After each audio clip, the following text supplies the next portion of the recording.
populations qui sont en zone urbaine ou en zone périurbaine, cité des palmiers ou zone environnante, où est-ce qu'elles vont se distraire? Même les stades aujourd'hui n'existent pas dans nos quartiers parce qu'on ne sait pas comment les mairies arrivent à ne pas prévoir. Si les mairies ont prévu, il y a quelques populations qui s'engagent à construire sur des terrains. Donc même les petits espaces, les petits aires de jeu que les garçons, on va dire, avaient, n'existent quasiment plus. Donc tous ces éléments-là peuvent participer à cette débauche. Et on n'a même pas de bibliothèque parce que sous d'autres cieux, il y a les bibliothèques de quartier, il y a les bibliothèques de la ville, mais à Douala, on a beau tirer chez les Français, l'un des espaces où les jeunes peuvent lire, c'est le centre culturel français. C'est un sérieux problème. Alors, Tony Nobody, j'y arrive. Vous secouez la tête pour acquiescer de ce qu'elle est en train de nous dire. Alors, vous pensez que ça justifie ce qui se passe normalement au cours de ces soirées? Non, du tout. Rien ne justifie rien. Il faut juste dire que c'est pas nouveau aussi. N'oubliez pas que à votre époque, à notre époque aussi, étant plus jeune, il y avait les booms. Hein? Il y avait les balles. Oui, mais seulement il y avait un niveau d'interdit qu'on ne bravait pas, pour vous dire la vérité. Mais c'est un souci qui est général dans le monde entier. Et au Cameroun encore plus. Pourquoi? Parce que comme on est cadré sur le Cameroun, c'est que comme le docteur le disait, la faute, je ne suis pas encore dans la faute, je veux dire, le problème est tellement primordial parce que les enfants sont en train de vivre un moment bien particulier avec tout ce qui tourne autour d'eux, les téléphones Android, le numérique, la télé, les séries. Il y a tellement de choses qui arrivent, beaucoup d'informations arrivent.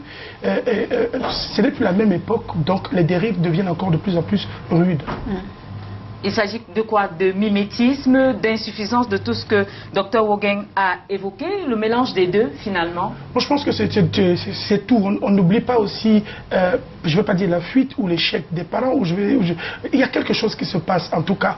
Mais toujours est-il qu'il y a un souci énorme, notre jeunesse ou la société tout entière qui est à consonance jeune pour la majorité, est en train de dériver. Alors, il se trouve que oui, la part du gouvernement, la part des parents, la part des enfants eux-mêmes, mais aussi la part des grands frères.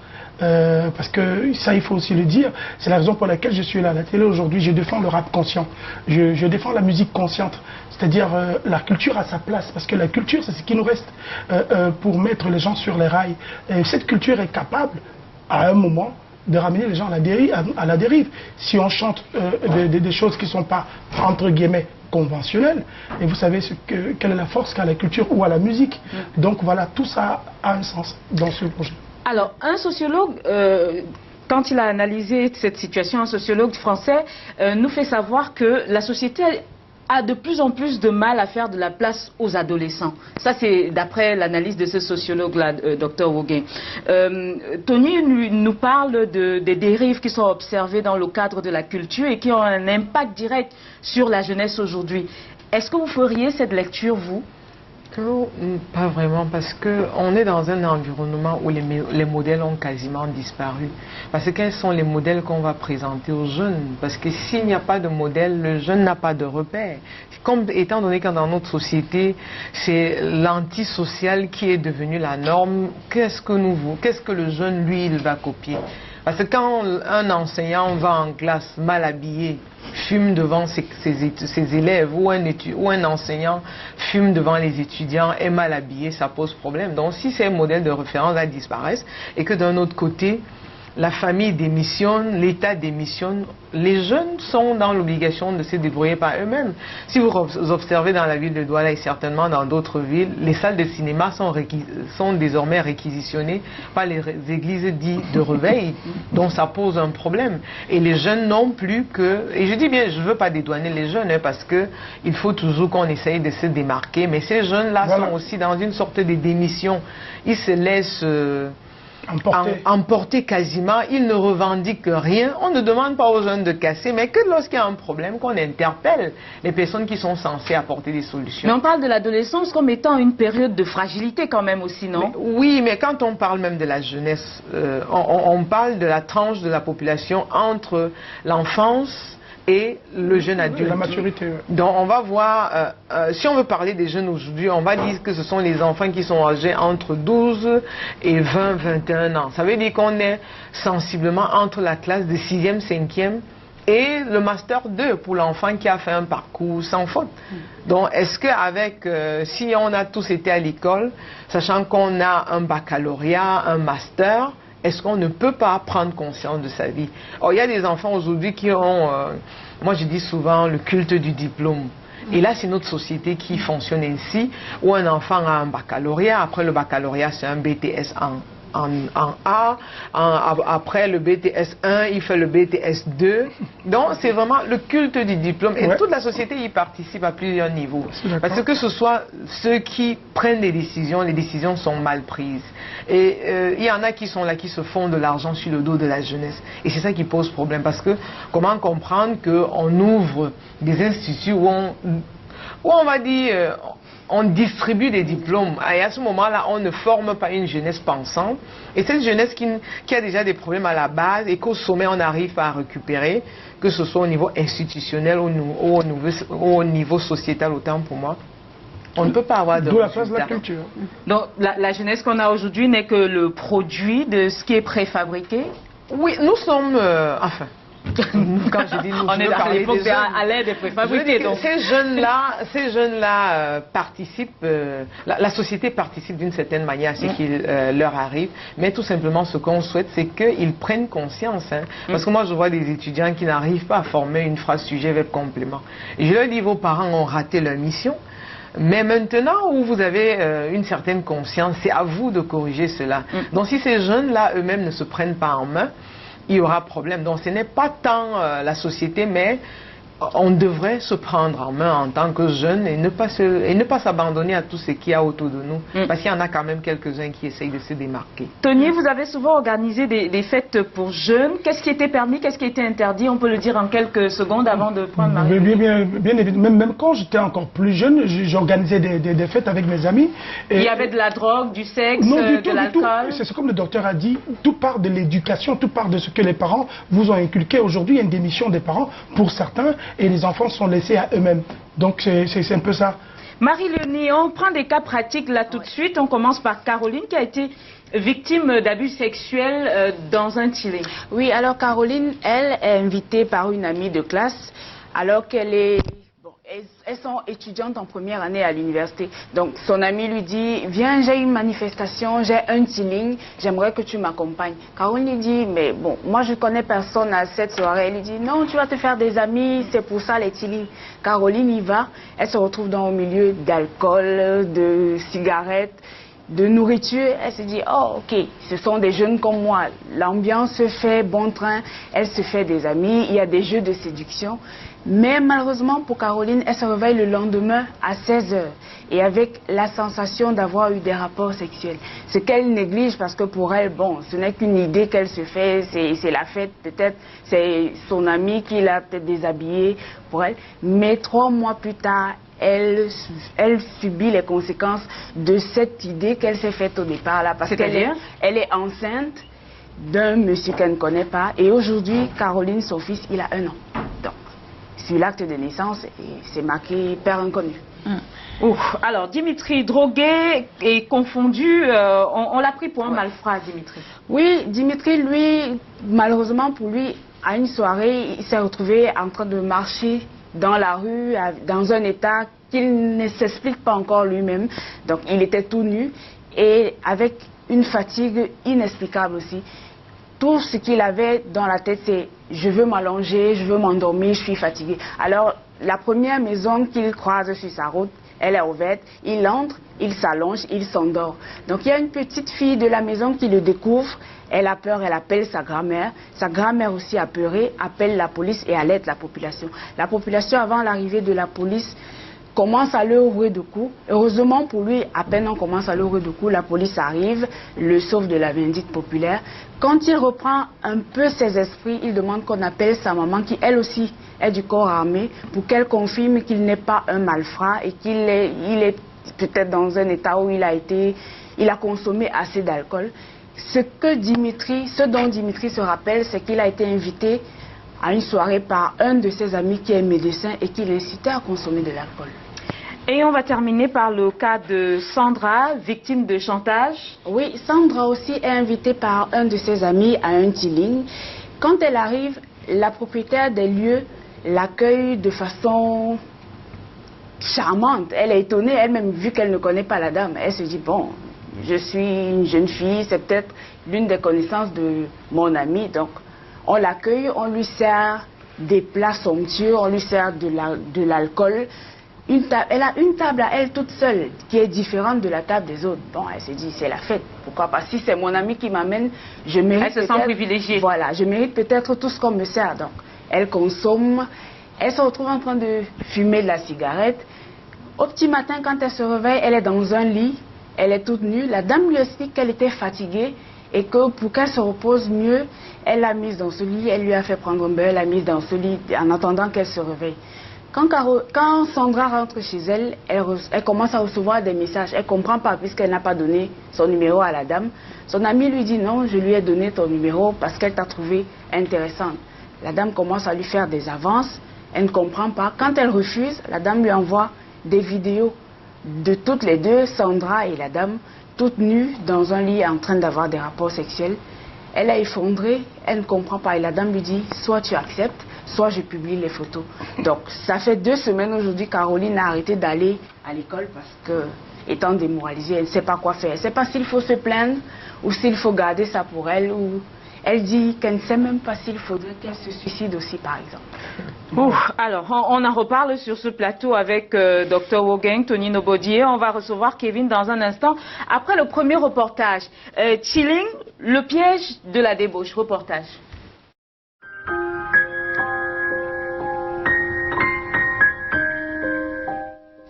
Chilling en anglais signifie en français froid. Il s'agit d'un événement qui donne des frissons, ou plutôt de la frayeur. Cette jeune fille a requis l'anonymat. J'ai assisté une fois à une soirée chill dans un quartier ici à Douala. J'ai été invitée à cette soirée par un ami qui savait que je voulais tellement assister à une soirée chill pour voir ce qui s'y passait parce que j'entendais tellement les choses autour que je voulais voir ce que c'était une soirée chill. Arrivé donc sur les lieux, tout se passait bien. Les jeunes buvaient, ils se parlaient, ils s'amusaient, ils dansaient. Puis à un moment de la soirée, plus tard quand même dans la soirée, la personne qui recevait a fermé les portes, baissé les rideaux, vraiment a arrêté même la climatisation. Je m'interrogeais, j'étais là, je m'interrogeais, je ne savais pas ce qui se passait. Je demande à mon ami, mais qu'est-ce qui se passe? Pourquoi on ferme toutes les portes? Qu'est-ce qu'on veut nous faire ici dedans? Il dit non, non, non, rien du tout. Je laisse, tu vas voir ce qui va se passer. C'est là où je vois une fille sortie de la chambre avec un plateau. Dans le plateau se trouvait de la marijuana. Il y avait des petits sachets emballés avec du papier ciment. Je demande à mon ami, c'est quoi ça? Il me dit de l'herbe. Je réponds de l'herbe. Il dit oui, de l'herbe. Je dis quelle herbe? Il me dit, tu n'as jamais entendu parler de l'herbe. Je dis, si, mais la drogue. Il me dit, mais c'est ça. Je dis, qu'est-ce que la drogue fait ici? Qu'est-ce que ça fait dans ce genre de soirée? Il me dit que mais c'est l'une des particularités des chill. Je dis, ah bon? Il dit oui. Je dis, ok. Et comment vous faites? Il me dit, regarde ce qui va se passer. Et puis, ces jeunes-là se sont mis à fumer, filles comme garçons. La fumée qui était déjà en train d'inonder la salle m'empêchait de respirer. J'ai dit que non, je voulais sortir, mais il dit que non, je ne peux pas sortir parce que si on ouvre la porte, l'odeur va se répandre et les gens vont venir demander ce qu'on fait ici. J'ai dit non, maman, je ne peux pas rester parce que je n'arrive plus à respirer. On m'a dit, va dans la chambre ou va dans les toilettes. Hormis les stupéfiants, les questions de sexe sont banalisées. Nous avons reçu une vidéo dans laquelle une jeune fille est violée par un groupe de 4 garçons après avoir été droguée. Visiblement, ce type de situation est habituel dans les chillings. Une proche de ce jeune en a été victime.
Être drogué. Et moi, tout ce que je peux dire, c'est que quand une fille voit ce genre d'annonce, aller avec un préservatif, n'y allez pas, tout simplement. Pour lutter contre ces incidents malheureux, le Big Young Family dit organiser des chills responsables où la sécurité est de rigueur.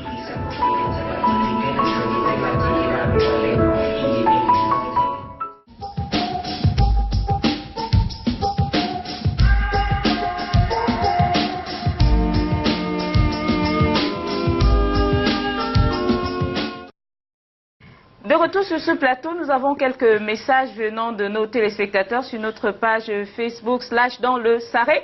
Laetitia Fob qui nous dit que c'est difficile de le dire, mais les enfants qui se prêtent au chilling sont des enfants dépourvus d'éducation morale. C'est une enseignante qui parle, ou simplement ce sont des enfants qui sont abandonnés à eux-mêmes. Et elle demande aux parents de veiller sur leurs enfants. Parce que, dit-elle, en tant qu'enseignante, je vois des enfants qui font des choses atroces rien que pour attirer l'attention des parents, parfois sans en être réellement conscients. Donc, c'est ce qu'elle dit. On a également Roméo DiCaprioso qui nous dit que le thème est intéressant, mais il pose des questions importantes. Comment est-ce que ça commence? Lorsqu'on envoie, il prend des exemples, un enfant acheter par exemple de la bière ou de la cigarette, on le forme aujourd'hui à être un adulte qui en consommera. Ça, c'est le résumé de ce qu'il nous envoie dans son message. On a d'autres messages. Olivia Winnie Ngoulou qui nous dit que elle est d'avis avec Dr Wogeng, c'est la jeunesse elle-même qui doit prendre conscience car il y a du laisser-aller et tout le monde a démissionné, parents comme enseignants. On va revenir sur vos interventions et sur vos questions. Kevin est sur ce plateau. Kevin, un an après cette première émission, le chilling continue d'exister avec cette ampleur ou pas?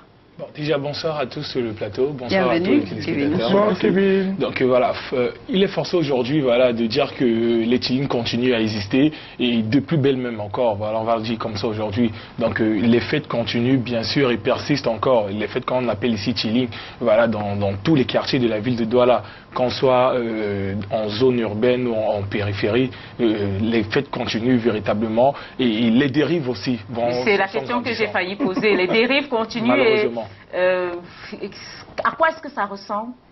Aujourd'hui, dans ces chillings, voilà, où on constate certaines dérives, ça ressemble, on l'a dit tout à l'heure dans le reportage qui précédait, à des viols. Ça ressemble voilà, à de la drogue mise dans les boissons sans que forcément les gens qui en boivent le sachent. Ça ressemble à des chantages. Voilà. Après, bien sûr, les soirées, des photos de filles nues ou de garçons, parce que oui, il faut aussi le dire qu'il y a des photos des garçons qui sont prises. Voilà, par qui? Par les organisateurs. Voilà, on va dire que c'est tout un processus qui a été bien mis en place à l'avance. Voilà. Les organisateurs à l'avance, ils savent déjà ce qui va se passer. Ils savent qu'il y aura de la drogue mise dans les verres. Ensuite, on va amener la personne dans telle pièce. On va prendre des photos et après, il y aura le processus du chantage proprement dit. Docteur Wogeng, on parle avec acuité aujourd'hui de la recrudescence de la circulation de la drogue, des stupéfiants en général, dans le milieu scolaire et même en dehors. La drogue encore au centre de ces fêtes organisées par les jeunes. Je vais poser une question triviale. Qu'est-ce qui n'a pas marché? Il y a plusieurs éléments. Hein. On va toujours dire la famille d'abord. Parce que quand un enfant vit dans une famille où il n'est pas encadré, où on ne l'écoute pas, où on ne prête pas attention à lui, c'est pas certain d'avoir des résultats parce que les influences extérieures sont énormes. Et à côté de cela, les établissements ne font pas toujours leur travail. Et au niveau des institutions, on a les affaires sociales qui malheureusement au Cameroun constituent le ministère le plus pauvre, alors que ça devrait être, en mon sens, le deuxième ou le troisième ministère du Cameroun au regard des problèmes sociaux qui sont les nôtres. Parce qu'il faut relever ici que la population jeune constitue 60% de la population camerounaise. Si on a donc 60% de la population camerounaise et que 27 à 30% sont en situation de chômage, le risque est élevé de se retrouver dans des situations comme celle-là, parce que partout ailleurs il y a des chômeurs, hein, il y a les jeunes, mais l'État trouve toujours le moyen de les contenir. Mais malheureusement, dans notre pays, les jeunes sont, on va dire, abandonnés à eux-mêmes, hein, parce que, comme je l'ai dit à l'entame de cette émission, la morale a vraiment foutu le camp. Les valeurs ont disparu, on fait ce qu'on veut, comme on veut, parce que ceux qui organisent ces soirées, ces personnes sont connues, mais on laisse faire. Pendant longtemps, on n'avait pas dans nos quartiers des coins où les jeunes se droguaient, mais aujourd'hui, dans quasiment tous les quartiers de la ville de Douala, quand vous vous attardez jusqu'à 19h, 20h, il y a une forte odeur de chanvre indien qui circule. Donc parfois, vous êtes obligé d'être très poli pour ne pas être agressé par ces personnes-là. Donc, en réalité, c'est davantage les centres d'intérêt qui ont disparu.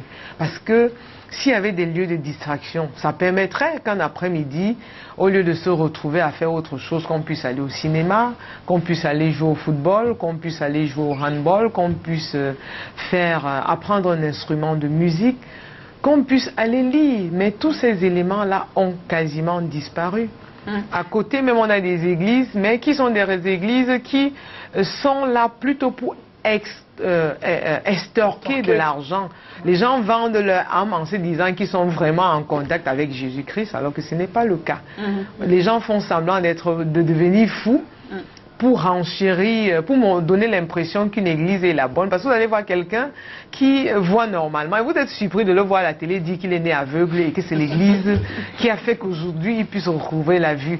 Et comme on le voit pendant un certain temps, il fait l'aveugle, et un mois après, il recouvre la vue. On est convaincu que le vendeur d'illusions est plutôt un vrai pasteur, alors qu'il n'en est rien. Donc tout ceci participe. Et alors, ici, vraiment, on ne peut tirer que sur l'État, parce que l'État doit prendre ses responsabilités. Et après, qu'il y ait des sanctions pour toutes ces personnes. Mais donc, c'est un problème qui doit être géré de la base au sommet. La base étant la famille, avec les intermédiaires qui sont les institutions, et l'État pour pouvoir sanctionner. Je pense qu'il faut qu'on revienne profondément sur les responsabilités. C'est très, très important. On a Ballon qui nous dit que, je prends juste un bout de la phrase de sa contribution. When we leave a child do what he wants, he do what he wants to do, he's ending up take more weeds and getting high. Oui, mais c'est la réalité, parce qu'un enfant doit avoir des interdits. Mais malheureusement, dans notre société, les gens sont à la quête de l'argent. Pourtant, l'argent ne parle pas. L'argent ne communique pas. Mais les parents sont absents. On a beau parler des droits de l'homme, de l'égalité entre les hommes et les femmes, mais il reste que dans nos sociétés, c'est la mère qui est celle qui veille, on va dire, sur les enfants.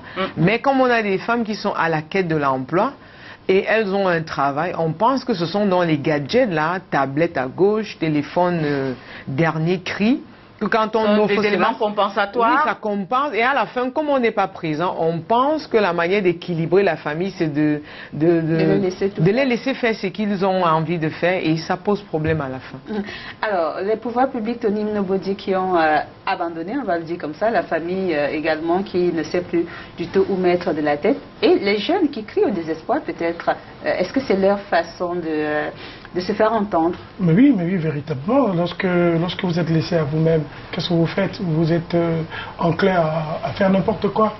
J'ai surtout envie de dire que ce problème, hein, il n'est pas seulement véritablement un problème de jeunesse, c'est un problème d'une société en général. Oui. Et maintenant, on parle de jeunesse parce que c'est le thème aujourd'hui, mais la société tout entière va à la dérive.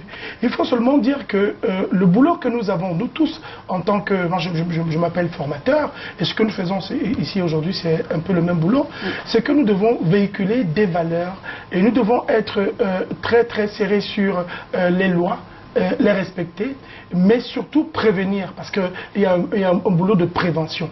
Et la prévention va d'abord sur ce qu'on a reçu de nos parents dès le bas âge, et ensuite, même quand on est devenu adulte et qu'on a les enfants, on fait pareil.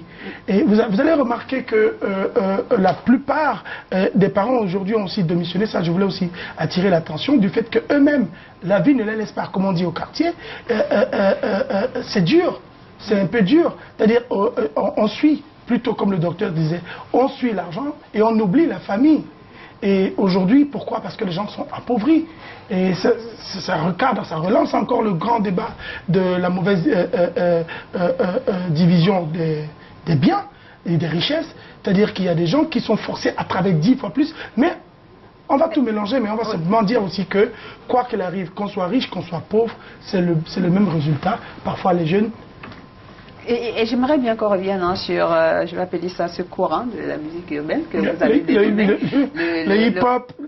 Voilà, vous appelez ça le rap conscient. Ouais. Ah, ok. Moi, je veux parler du rap conscient puisqu'on parle des jeunes. Alors, en quoi ce courant peut-il leur être bénéfique? Ce que j'ai découvert depuis un bon bout, depuis que je promeus la musique urbaine au Cameroun, que beaucoup n'ont pas compris que c'est à travers la culture, à travers le rap, entre guillemets, qu'ils font, ou la musique urbaine qu'ils sont en train de faire, qu'on est capable de transformer des gens aussi en disant des choses positives. Et vous avez remarqué, en dehors de ce rap, même dans le Makossa ou dans d'autres genres, les gens, ils disent n'importe quoi, il y a des choses qui sont pas... Ils portent aussi n'importe quoi. Voilà. Et aujourd'hui, le courant que aime la jeunesse et cette musique hip-hop, cette musique urbaine, ce rap-là, est capable de véhiculer beaucoup de choses. Tout le monde a remarqué lorsque Valsero a fait la fameuse chanson, tout le monde était content parce qu'il y avait des choses qu'on voulait bien dire et que personne ne disait. Mais de la même manière, on est capable justement d'attirer l'attention de la jeunesse en posant les bons débats et en disant des bonnes choses dans les chansons. Mais seulement aujourd'hui, qu'est-ce qu'on entend? Ils chantent le sexe, ok? Parce qu'entre guillemets, comme j'ai dit dans ma chanson Debout, que je vais peut-être promouvoir ici aujourd'hui, je le dis dans cette chanson que vraiment on est couché. Il faut se lever, il faut que la morale reprenne sa place. Et le rap aujourd'hui justement, ou la musique urbaine, a cette force-là de transformer les gens et que tous ces mauvais, entre guillemets, mauvais textes, je ne veux pas dire mauvais artiste parce qu'il n'y en a pas, parce que certains cherchent de l'argent, parce que c'est commercial. Alors cette musique-là qui est consciente est capable d'apporter sa part dans le solutionnement de ce problème. Une question peut-être à Kevin. Tout à l'heure, dans le reportage, Kevin nous parlait de ces fêtes-là où on demande aux filles, enfin aux jeunes femmes ou des hommes même, d'apporter des préservatifs et c'est ainsi qu'on se rend compte que ce n'est pas une bonne chose. Alors, du coup, si on n'apporte pas de préservatif, on est en sécurité? Non, pas forcément. On n'est pas forcément en sécurité. C'était juste une des façons, voilà, de savoir que ici la soirée, elle est douteuse ou pas. Comme je l'ai dit dans le reportage, une soirée où on va vous demander de venir avec des préservatifs à l'entrée. Est-ce que ça se poursuit encore ces soirées où malheureusement, oui. On donne comme ticket d'accès un préservatif? Oui, malheureusement. La preuve, les fêtes de fin d'année qui sont passées, voilà. J'ai reçu un SMS d'ailleurs d'un numéro inconnu, voilà, qui m'annonçait un til du côté de Bonapriso et pour rentrer il fallait venir avec un préservatif. Donc c'est un clin d'œil. Voilà, c'est un clin d'œil. C'est pour dire que tu viens. C'est pour dire à tous ceux qui nous écoutent en ce moment que ce genre de soirée là, quand on voit le message, on n'y va pas. Forcément, on n'y va pas. Voilà, Kevin, également. On va prendre le reportage, ma très chère. On prend le deuxième reportage, des incidents des chillings. Kevin nous parle là, il nous a parlé des filles qui sont victimes de viol. On a suivi dans le premier reportage. Que se passe-t-il d'autre? Reportage.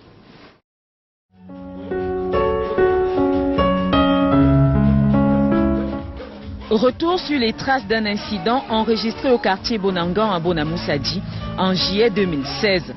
Gédo, artiste, musicien, et Emmanuel, étudiant et footballeur, en gardent des souvenirs pas très gais. J'arrive et puis on a le temps de prendre connaissance avec les lieux. Je prends un ou deux potes, du moins mon équipe, on se retire. Et puis je les briefe rapidement sur un ou deux trucs que je veux essentiels avant de rentrer, avant de commencer la prestation. C'est allé tellement vite. À un moment, on coupe la musique. Et j'étais dans un coin avec les potes. On coupe la musique. Et puis il y a un mec qui rentre par une fenêtre, pardon. Et qui... Il a sa voix, il parvenait même pas à parler. Genre, je sais pas si c'était le coup, genre que c'était le coup, oui. Il a prononcé le nom d'un de ses potes là, genre, ouais, on vient de me poignarder, un truc comme ça. Tout de suite, c'est la panique. Après, le gars, il se traîne dans toute la maison, il est en sang complètement. il a complètement, je vais faire un peu d'humour, il a complètement repeint les murs de la maison parce qu'ils sont tout blancs. Mais après, j'avance un peu, après c'était tout rouge, tous les murs, c'était un truc de fou. L'un des blessés, c'est Emmanuel. L'histoire peut vous paraître incohérente, mais pour la victime, il s'agit de faits vécus. Celui-là avait cassé la bouteille. Casser la bouteille derrière lui, derrière moi. Quand il arrive, il me poignarde ici, là. Ici, à la nuque. Quand je me tourne, il a pris la fuite. Quand je me retourne maintenant vers l'avant, c'est là où je vois une personne qui me donne un coup de bouteille cassée sur le front ici. Je profite donc pour monter parce que j'avais terriblement peur. Les récits de cette île tragique ne s'arrêtent pas là. Quand je descends des escaliers, je constate donc qu'il y a un de mes voisins du quartier. Lui, on l'avait poignardé au cou. Ici comme ça sur la veine. Le sang, il saignait vraiment. Quand je me tourne après, c'est ici. Les bouteilles qu'on me coince encore sur la face. Et les gars, quand ils m'ont coincé ça, ils ont commencé à prendre la fuite. C'est là où les gars du quartier sont venus. Ils ont commencé à les suivre. Quand on arrive à l'entrée du commissariat 12e de Bonamoussadi, ils étaient au nombre de 13. Plus de 13. Ils étaient nombreux sur la moto. Voici les photos d'Emmanuel au moment de son agression. Il dit être miraculé et remercie le ciel pour cela. La plainte déposée au commissariat du 12e arrondissement de Bonamoussadi n'a pour l'instant pas eu de suite. Je suis allé avec celui qu'on a coupé le cou là. On a coupé la veine là. Jusqu'à présent, il n'arrive pas à tourner le cou à droite. Il a les difficultés à tourner le cou à droite. Quand il tourne le cou à droite, il a mal. De toutes les façons, il a mal. Il a mal. Donc nous sommes allés faire un certificat médical au niveau de l'hôpital de district de Daïdo pour porter plainte. Mais jusqu'à présent, il n'y a pas eu suite. Jusqu'à présent, il n'y a pas eu suite. Ils ont une seule question. Ils ont toujours la même question. Vous êtes dans quel quartier? Bonanga. Ok. Bon, entre-temps, est-ce que vous avez avisé au commissariat que vous avez organisé une fête? Non, on n'a pas avisé. Bon, mais vous n'avez pas avisé. Mais vous voulez qu'on suive la plainte comment? Entre-temps, les jeunes agresseurs ont publié des messages de victoire sur leur page Facebook. Je crois avoir vu circuler une photo de 4 ou 5 personnes qui l'avaient postée sur Facebook. Voilà, nous sommes arrivés à Bonamoussadi et on est sorti vainqueur. Ce genre de commentaires, ils ont publié clairement. On est allé, Veni Vidi Vici, on a vaincu. Voilà, nous sommes les kings. Mais je n'ai pas de réponse, je ne vais pas donner de réponse à ce genre de... C'est des provocations. Mais comme je disais tantôt, il y a un être absolu qui est apte à décider de ce genre de sort de chacun de nous. Maintenant, celui qui va se croire supérieur ici-bas, je préfère ne pas le qualifier. En attendant que l'affaire soit bouclée, certains des organisateurs sont partis du quartier, d'autres ont pris la route de l'aventure et pour l'instant, l'idée d'organiser un chill fait peur.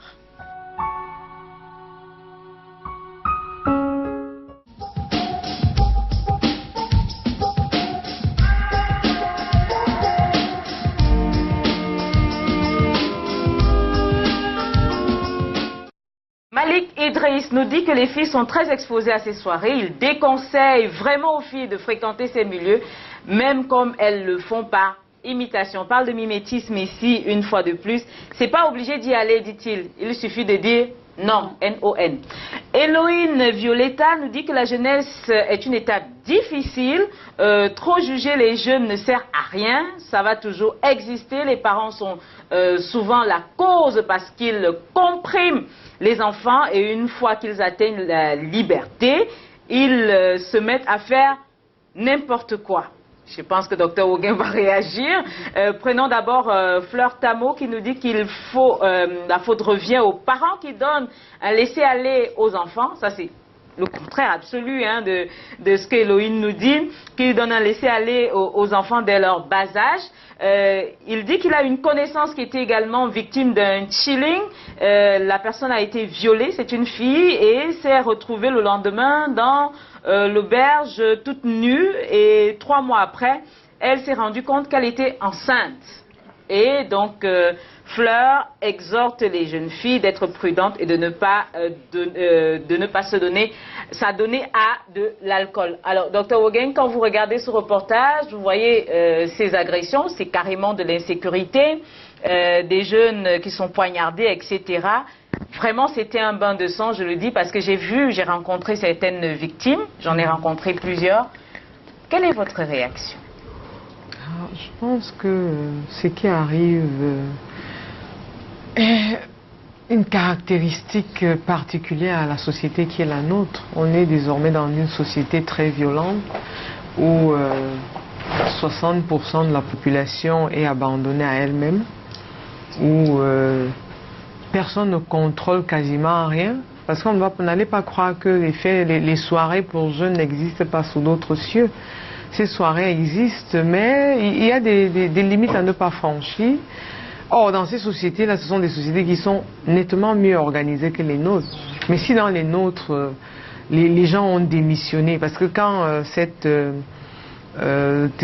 téléspectatrice dit qu'on comprime les enfants, il ne s'agit pas, à mon sens, c'est pas le résultat de l'absence de liberté, mais simplement, peut-être les parents gagneraient à communiquer avec leurs enfants en leur enseignant les conséquences qu'il y a, n'est-ce pas, à prendre part à de telles soirées. Ou plutôt l'autre qui dit qu'il y a un laisser-aller des parents. Oh, non, il y a... Bon, c'est partagé vraiment, hein, parce que la liberté ne saurait être le libertinage. Voilà. Parce que dans toute société où on fonctionne de manière anarchique, où chacun fait comme il veut, un peu comme c'est le cas au Cameroun, lorsque vous demandez ce qui est juste, c'est plutôt vous qui risquez d'être l'objet d'une vindicte populaire, mais ce qui est anormal est régi en règle, ça pose problème. Non, simplement les parents doivent jouer leur rôle en comprenant que l'avenir de leur enfant doit être leur priorité et non d'autres activités. Moi, je pense plutôt, si tu permets, je pense plutôt que avant le parent, c'est ce qui régit toute la société. C'est une politique. C'est-à-dire que le peuple doit être protégé, les parents et les enfants, par ceux qui dirigent. Les lois d'abord, le respect des lois. Écoutez ce qu'on a dit là dans le reportage. On a dit que la police n'a pas donné suite à l'enquête, par exemple, parce que quoi qu'on dise, il n'avait pas d'autorisation de faire l'événement. Est-ce que parce qu'on n'avait pas l'autorisation, il n'y avait pas incident? Il n'y avait pas mort d'homme, par exemple? Je vais dire que nous avons une obligation de protéger le peuple à travers les actions que nous menons en tant que, entre guillemets, je ne vais pas amener le débat à la politique, mais je vais dire que les mairies, l'Assemblée nationale, le ministère, on parlait du ministère des Affaires sociales. Voilà. Donc, chacun doit faire son boulot à son niveau. Et quoi, les parents doivent être à l'aise. Ils doivent avoir des meilleurs salaires ou les bons salaires pour ne pas mal faire leur boulot. Et maintenant, les enfants eux-mêmes, les jeunes eux-mêmes, ils ont aussi leur part à faire. Donc, je veux simplement rajouter en disant, par rapport à ce que le docteur disait ici aujourd'hui, que chacun a sa part de responsabilité et que chacun devrait faire sa part. C'est ça. Est-ce qu'on doit interdire ces fêtes, Dr Oguin? Je pense que ici, on rejoint un peu le problème de décentralisation qui se pose au Cameroun, parce que si dans nos quartiers, il y avait des espaces dédiés aux jeunes, où on sait que quand les jeunes ont des soirées organisées, ça se passe dans ces espaces-là. Parce que quand on regarde ailleurs, on est toujours obligé d'aller citer ce qui se passe ailleurs. On peut organiser des soirées à la maison, mais il y a des heures au-delà desquelles tout le monde doit rentrer. Et il y a parfois des autorités municipales qui passent pour dire on éteint et tout le monde rentre. Parce que ça, ce sont des soirées qui ne sont pas contrôlées. Et on va, la soirée commence à 21h, alors qu'ailleurs, c'est à 21h que tout le monde est censé rentrer. Quand moi j'étais élève au lycée et autres, il y avait les balles de jeunes, où on faisait des matinées de 15h30 à 18h. Et à 19h, tout le monde était rentré. On savait que c'était les parents qui devaient reprendre la relève. Les jeunes risquent de vous dire que vous êtes vieux jeu, hein, docteur. Non, c'est pas tant ça, mais tout simplement, de telles actions préparaient la jeunesse à éviter les situations qui sont les leurs aujourd'hui. Or, quand vous observez, moi, ce sont davantage les jeunes filles que je plains, parce que le garçon, il suffit qu'il ait même les emballages en plastique, là, il va fabriquer son ballon et il va commencer à jouer avec ses amis au quartier. Mais la jeune fille, à la maison, il n'y a pas de télé. Non, même, là, vous parlez peut-être des familles où il y a déjà la possibilité d'avoir une télévision. Mais dans toutes les familles aujourd'hui, docteur, on est... Non, malheureusement, dans toutes les familles, il n'y a pas de télévision. Dans toutes les familles, il n'y a pas de télévision. Et moi, je pense que la télévision même n'est même pas un outil de distraction parce qu'on y copie tout et n'importe quoi. Et c'est encore pire, la télé. Mais dans tous les cas, s'il y a de petites possibilités de se distraire dans son espace, dans l'espace où on est le plus, où on vit, c'est plus intéressant. Or, un enfant, parfois, il pense que tout ce qui est bon se trouve à Bonapriso. Or, il ne sait pas qu'en partant des quartiers périphériques, il va aller acheter la mort, la drogue et autres dans les quartiers comme ceux-là. Ce n'est pas pour tirer sur ces quartiers. Kakoumi nous dit que la jeunesse n'est pas synonyme de bêtise. Super party ou chilling, selon les mots. Pour lui, la jeune fille ou le jeune garçon qui utilise les androïdes sont à la portée de tout le monde. Il n'y a pas d'infrastructure pour occuper les jeunes comme Dr Wogeng le dit. Il n'y a pas de salle de cinéma et autres endroits. Bref, c'est du laisser aller. Les parents ont aussi leur rôle capital à jouer là-dedans. Bref, le modernisme a pollué l'environnement. Je pense qu'on peut résumer. Ce n'est pas tant le modernisme. Voilà, docteur. En tout cas, moi, je m'adresse encore à Kevin. Et à propos de ces parents qui ont tout laissé tomber et tout, on nous apprend que les chillings se déroulent dans des domiciles. Ça veut dire le parent n'est pas au courant lorsqu'on le fait ou on attend qu'il voyage. Qu'est-ce qui se passe exactement? Oui, habituellement, le parent, il a voyagé. Ça veut dire qu'il n'est pas dans la ville ou complètement dans le pays. Et voilà, l'enfant profite de l'absence des parents pour pouvoir organiser le chilling. Mais maintenant, on a ce phénomène où les jeunes vont complètement louer des villas. Voilà, il faut le dire ici. Voilà. Et vont louer des villas. Des appartements. Voilà, des appartements dans des quartiers entre guillemets UP, on va le dire comme ça, par exemple Bonapriso, où ils dépensent vraiment des centaines de mille. Voilà, une location peut aller à 200, 300, voire 400 000 pour une seule soirée. Donc, pour organiser ces soirées-là. Moi, j'ai beaucoup écouté ce qui a été dit par le docteur ici qui parlait du manque d'espace pour les jeunes pour se distraire. Moi, je voudrais dire qu'au-delà de tout ça, pour être jeune, moi, je constate que le véritable problème pour les jeunes aujourd'hui, on est dans un problème de mimétisme. Parce qu'on est arrivé à une époque où le jeune, pour vraiment côtoyer les jeunes voilà, de tous les jours, on est arrivé dans le système. Voilà, on va dire ça. Je ne sais pas ce que ça veut dire. Comme dit mon ami Bob. On est arrivé à une époque où le jeune se dit et il est convaincu qu'on est entre guillemets cool quand on fume, on est entre guillemets cool quand on se drogue. Et c'est pas de sa faute parce que c'est les informations qu'ils reçoivent de la télé, de l'internet. Et moi je pense que c'est le véritable problème. La question des modèles. Moi je pense que c'est le véritable problème. Non, mais pas seulement, même pas seulement. Excusez-moi, dans toutes les sociétés ou dans toutes les générations, il y a des mimétismes. Ok, pour ceux qui, ma mère m'a dit qu'il y avait des mini-jupes à leur époque. Ok, même à Dramé aussi. Il y avait des salamandères. Alors, donc, il faut juste dire que. Pour autant que les gens étaient des travaux. Oui, mais non, voilà, on revient donc à la même chose. Et moi, je vous dis, c'est ce que je dis, la culture. Comment on apprend des choses aux gens. Et quand on apprend quelque chose mal à quelqu'un, il fait ça mal.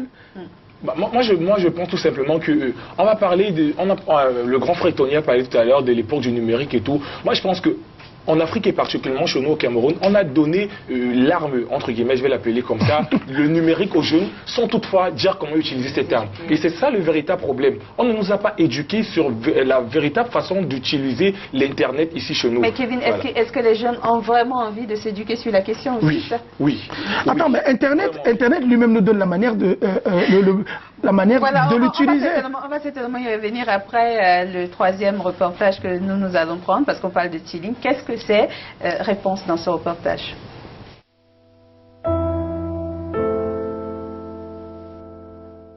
Lorsque nous entendons parler de chilling pour la première fois en 2015, le mot semble étrange.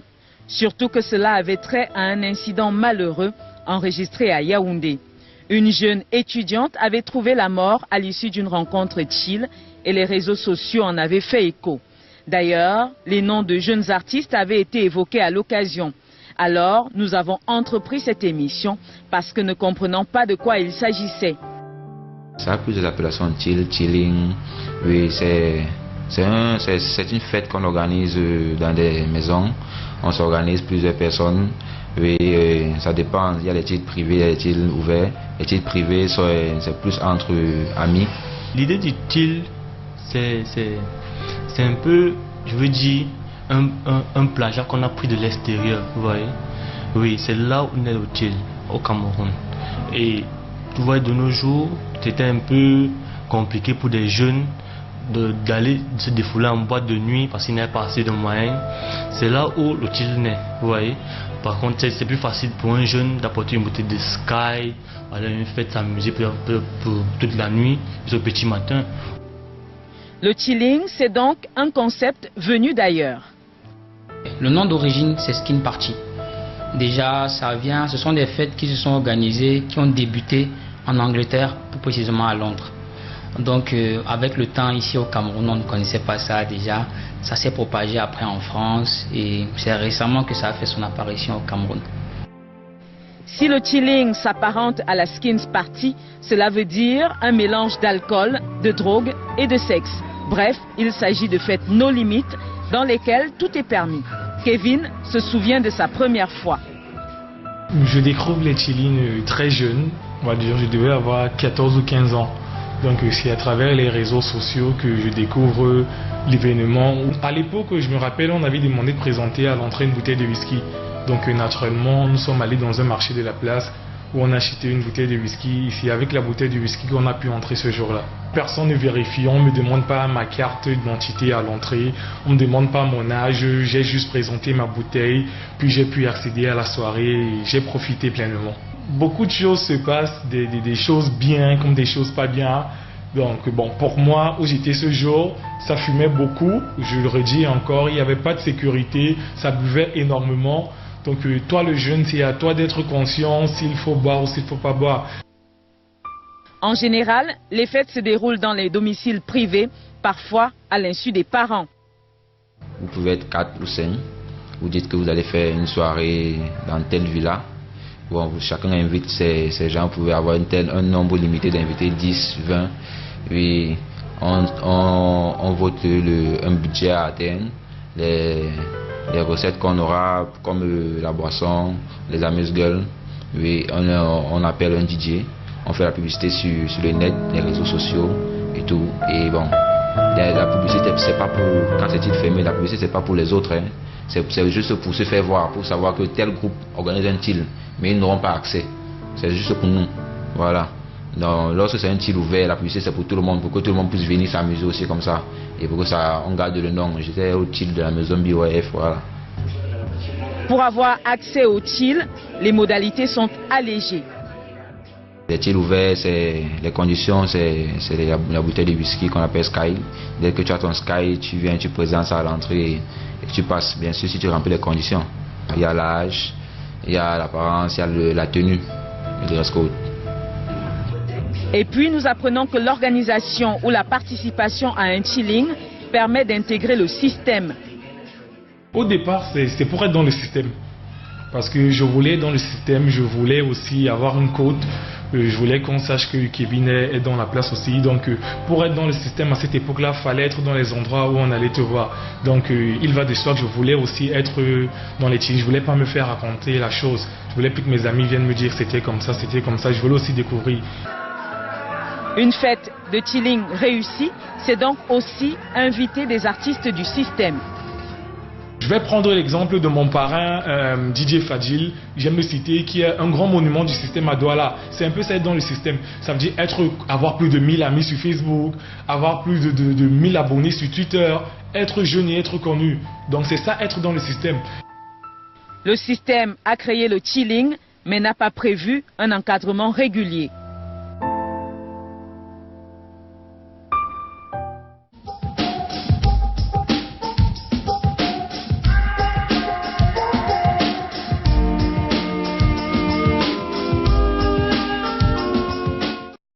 La réaction d'Angelo Guicciati, les petites fêtes entre jeunes ont toujours existé et autrefois les dérives étaient contrôlées, mais avec l'avènement des TIC, la démission des aînés, donc des parents, les dérives sont connues et prennent de l'ampleur.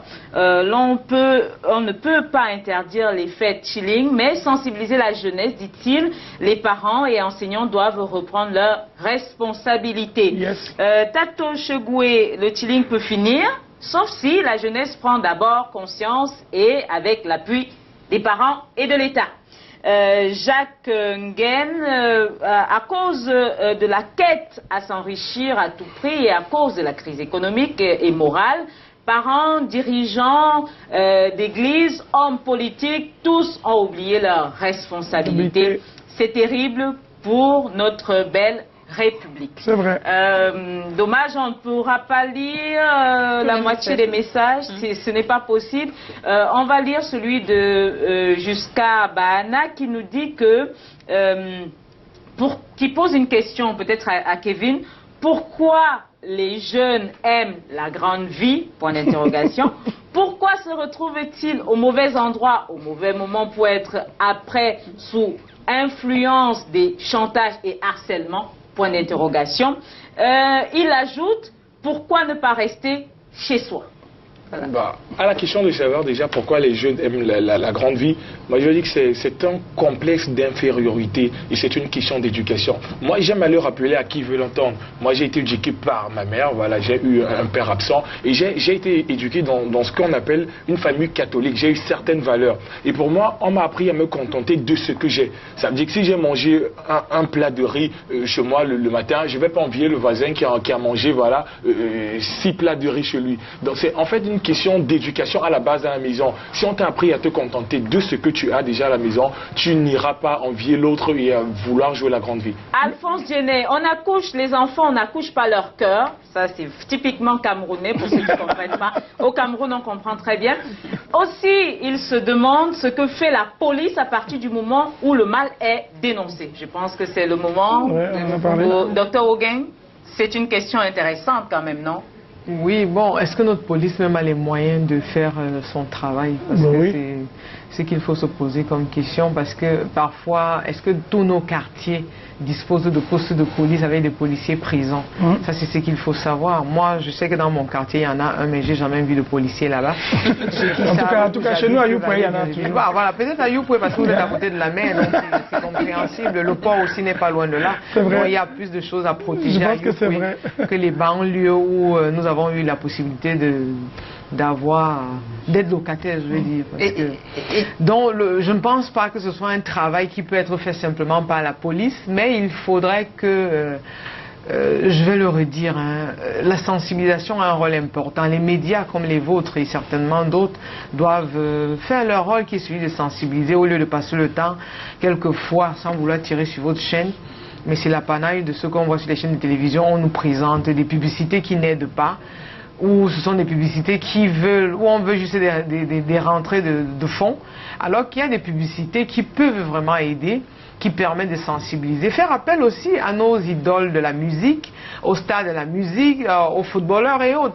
Parce qu'ils sont nombreux qui peuvent porter, amener la jeunesse à changer complètement de comportement. Mais si eux aussi, en tant que musiciens, ne se battent que pour leur petit nombril, on ne peut pas avoir de résultats. Je pense qu'il y a quand même des stars, pour ne pas dire des étoiles dans ce pays, qui lorsqu'elles parlent, c'est comme si c'était une parole d'évangile. Donc il suffit qu'ils disent, en tant qu'individu qui est connu et reconnu par les jeunes, c'est pas bon de se comporter de telle façon. Comme c'est un modèle, c'est une idole, les jeunes vont y adhérer. Donc tout ce que nous faisons là, bon, ce n'est que décrier, mais il y a des gens sur qui on peut compter dans ce pays pour pouvoir faire un certain nombre de choses en termes de prise de parole. C'est exactement ce que nous sommes en train de dire, et c'est pourquoi je suis là aujourd'hui. Je peux profiter de le dire. Lorsque j'ai fait la chanson Danse d'abord, produit par Makea Production, ils ont insisté sur le fait que c'est du trap, l'afro-trap conscient, parce qu'en fait on avait tendance à chanter n'importe quoi, et de l'autre côté de l'hexagone justement, ça a eu un écho très retentissant et c'est la raison pour laquelle ils sont revenus encore Maquia Production pour ne pas faire la publicité et nous sommes en train d'aller dans les quartiers, genre le 11 février par exemple, nous allons faire un concert en plein quartier Maquia qui est très réputé dangereux, justement pour essayer de parler à la jeunesse à travers des actions comme un concert, des castings où il y a parmi eux des talentueux qu'on peut produire. Et pourquoi? Parce que l'oisiveté a gagné le terrain et je pense que le docteur le dit si bien, si chacun jouait son rôle et parlait d'artistes, parce qu'il y a par exemple un artiste, je ne vais pas citer son nom, qui passe son temps à dire n'importe quoi partout sur tous les plateaux et il n'y a pas un artiste qui l'arrête, il n'y a pas un intellectuel et c'est comme si tout le monde avait Est-ce que vous tenez compte des universités dans votre pays? Vous avez l'impression que votre message passe, Tony?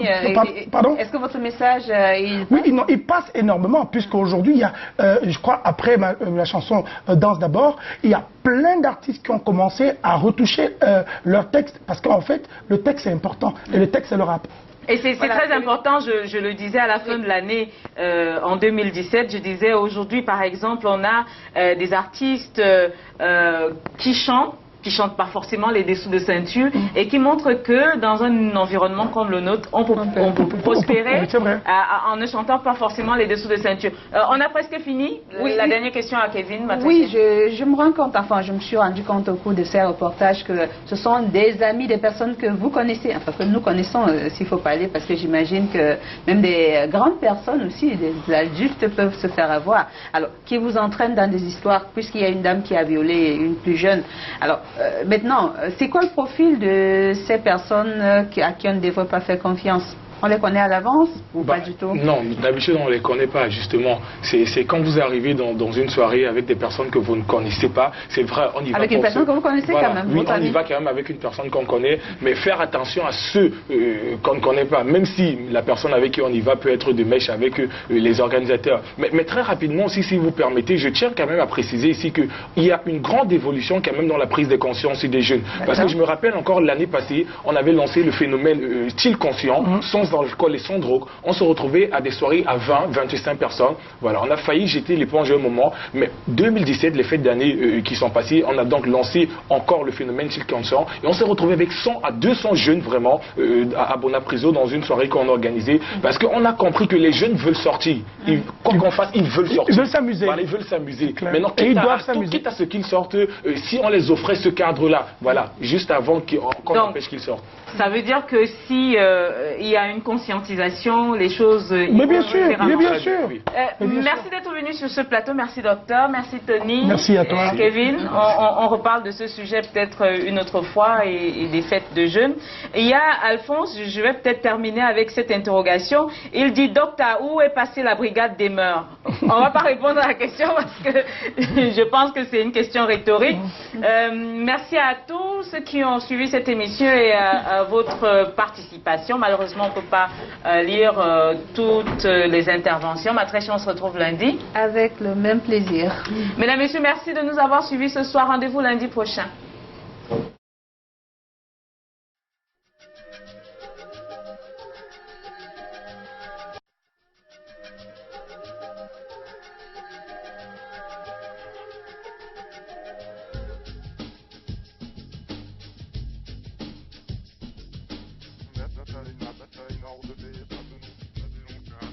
Nana